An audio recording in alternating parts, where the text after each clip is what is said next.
Dr. Lee, we have this breaking news here. The Pfizer COVID-19 vaccine for the coronavirus has shown a 90% effectiveness. This new study just came out. What are your thoughts on this?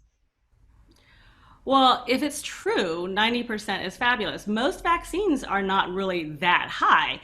I think it's one of those situations where the medical community, again, it has hopeful optimism, but has healthy skepticism because it is very, very early data.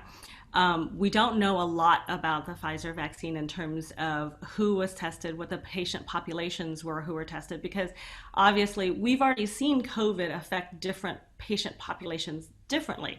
Some people get a very severe illness, and some people didn't even realize they were infected at all. And so, knowing who this virus vaccine was used in, and tested in, and the true rates of effectiveness in those populations would be really important because how well it works in the most vulnerable populations, such as those who are over 65, those who have other comorbid conditions like high blood pressure, obesity, diabetes. That would be really, really important to know. Now, that said, I know that so far what we do know is the sample size that they cited was still pretty small.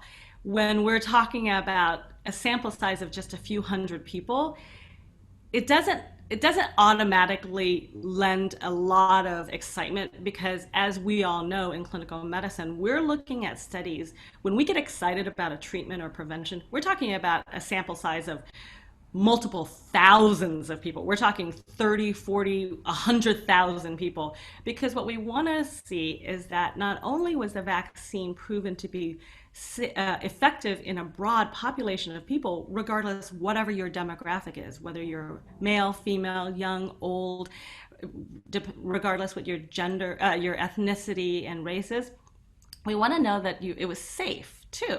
You want to know that if you're a young woman of childbearing age, that you can take the vaccine and know that it's safe, or that you're going to be able to give this vaccine to your child and know that it's safe. We're still early days and we don't know that information about the Pfizer vaccine just yet.